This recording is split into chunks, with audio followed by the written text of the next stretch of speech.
Hello everyone, this is Pranshu and you are watching learn fintech. इस video में हम देखेंगे कि स्टॉक मार्केट में इंडेक्सेस की क्या इंपॉर्टेंस है, इनका क्या सिग्निफिकेंस है। हम ये भी देखेंगे कि हम स्टॉक मार्केट में इंडेक्सेस में इन्वेस्ट करके कैसे रिटर्न जनरेट कर सकते हैं और वो कौन से स्टॉक्स हैं इंडिया में जो अलग अलग इंडेक्सेस को पुश करते हैं, मूव करते हैं। तो चलिए फिर वीडियो शुरू करते हैं।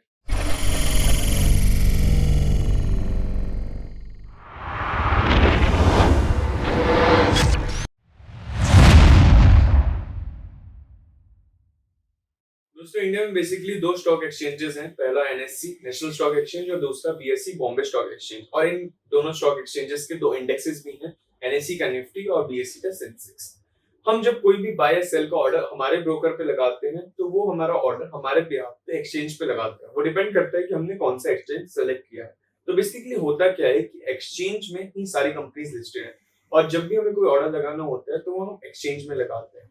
पर दोस्तों, प्रैक्टिकली पॉसिबल नहीं होता है कि अगर किसी को मार्केट की ओवरऑल परफॉर्मेंस को प्रिडिक्ट करना है तो इंडेक्सेस के बिना पॉसिबल नहीं होता है, क्योंकि एनएससी में अराउंड 1600 कंपनीज लिस्टेड है और बीएसई में अराउंड 4000 कंपनीज लिस्टेड है। और अगर किसी रिटेल इन्वेस्टर को मार्केट की ओवरऑल परफॉर्मेंस को पता लगाना है तो इसको सॉल्व करने के लिए इंडेक्सेस को इंट्रोड्यूस किया गया, ताकि अगर किसी को भी मार्केट की ओवरऑल परफॉर्मेंस को पता लगाना हो तो वो इंडिया की कुछ टॉप कंपनीज के स्टॉक प्राइस की परफॉर्मेंस को एवरेज में लेके एक जगह हम इंट्रोड्यूस करें, ताकि उसको हम इंडेक्स बोले और वो हमारी ओवरऑल कंट्री के मार्केट की परफॉर्मेंस को डिपेक्ट करेगा।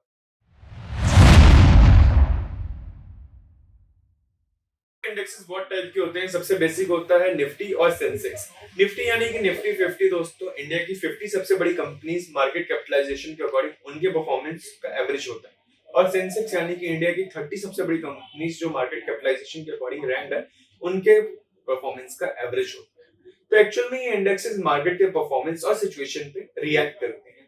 और भी बहुत सारे टाइप के इंडेक्सेस होते हैं, लाइक बैंक निफ्टी जो पूरे बैंकिंग और फाइनेंस सेक्टर को रिप्रेजेंट करते हैं, और सीएनएक्सआईटी जो पूरे आईटी और इंफॉर्मेशन टेक्नोलॉजी सेक्टर को रिप्रेजेंट करता है।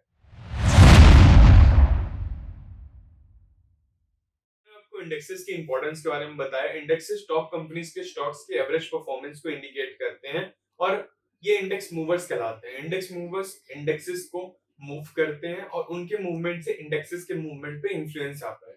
जैसा कि मैंने आपको बताया कि इंडेक्सेस निफ्टी और सेंसेक्स जैसे इंडेक्सेस को मूव करते हैं, तो आप अपनी स्क्रीन पे निफ्टी का 28 मई का डेटा देख सकते हैं। इसमें आप देख सकते हैं कि किस कंपनी के स्टॉक ने कितना मूव किया निफ्टी को by percentage wise and by price.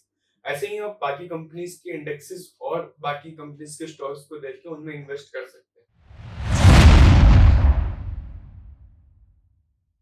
Since India एक डेवलपिंग और ग्रोइंग कंट्री है, तो लॉन्ग टर्म में अगर हम देखें तो ग्रोथ तो होनी ही है। और अगर हम पास्ट ईयर के रिटर्न्स का डेटा देखें जो आपकी स्क्रीन पे है, ये निफ्टी के 2000 से लेकर 2021 तक के रिटर्न्स का डेटा है और आप देख सकते हैं कि निफ्टी ने ऑन एवरेज अच्छे ही रिटर्न्स दिए हैं। तो निफ्टी और किसी और भी इंडेक्स में इन्वेस्ट करना अच्छे रिटर्न्स दे सकता है अगर रिसर्च और नॉलेज के साथ इन्वेस्ट किया जाए तो मैं आपको इंडेक्सेस में इन्वेस्ट करने के 3 वेज बताता हूँ।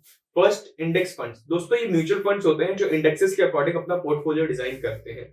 ये इंडेक्सेस के अकॉर्डिंग अपना पोर्टफोलियो डिजाइन करते हैं और जैसे जैसे इंडेक्स मूव करते हैं ये म्यूचुअल फंड्स भी अपने पोर्टफोलियो को चेंज करते रहते हैं। Second, benchmark exchange trading schemes. दोस्तों, इनको आप स्टॉक्स की तरह परचेज कर सकते हैं, लाइक निफ्टी बीस, बैंक बीस। ये ट्रेडिंग स्कीम्स आपको इंडेक्सेस के अकॉर्डिंग रिटर्न्स देती हैं। निफ्टी बीस ये निफ्टी के अकॉर्डिंग ग्रो होता है, जैसे जैसे निफ्टी ग्रो करेगा वैसे वैसे निफ्टी बीस भी ग्रो करेगा। बैंक बीस ये बैंक निफ्टी के अकॉर्डिंग ग्रो होता है, सेम उतनी ही ग्रोथ देता है जितनी बैंक निफ्टी देगा। और अगर आपको सारे इंडेक्सेस और उनकी ट्रेडिंग स्कीम्स की इंफॉर्मेशन चाहिए तो आप लर्न फिनटेक के इंस्टा हैंडल पे जा सकते हैं, जिसका लिंक मैं डिस्क्रिप्शन में डाल दूंगा। Third, creating portfolio just like indexes. दोस्तों, जैसा कि मैंने आपको निफ्टी और बाकी इंडेक्सेस के इंडेक्स मूवर्स के बारे में बताया, आप वैसे ही अपने पोर्टफोलियो को इंडेक्स मूवर्स के अकॉर्डिंग क्रिएट कर सकते हैं। आप ये इंडेक्स मूवर्स अपने देख के उसके अकॉर्डिंग अपना पोर्टफोलियो क्रिएट कर सकते हैं। तो आप इस तरह इन्वेस्ट कर सकते हैं और आपको इंडेक्सेस में अच्छे रिटर्न भी मिलेंगे अगर आप रिसर्च करके इन्वेस्ट करें। और कहीं भी इन्वेस्ट करें तो सोच समझ के करें, अपने कैलकुलेट करके करें और रिसर्च, सबसे इंपॉर्टेंट रिसर्च के साथ करें। और अगर आपको रेगुलर स्टॉक्स, क्रिप्टो और इकोनॉमिक अपडेट चाहिए तो आप लर्न फिनटेक के इंस्टा हैंडल और फेसबुक पेज को फॉलो कर सकते हैं। तो अगर आपको ये वीडियो अच्छी लगी, इन्फॉर्मेशन पसंद आई, नॉलेज पसंद आई, तो आप इस नॉलेजेबल कंटेंट को शेयर करें अपने दोस्तों के साथ। मेरे चैनल को सब्सक्राइब करें ऐसे ही इंटरेस्टिंग वीडियोस के लिए। Thanks a lot guys for watching this video. I will see you guys in next video.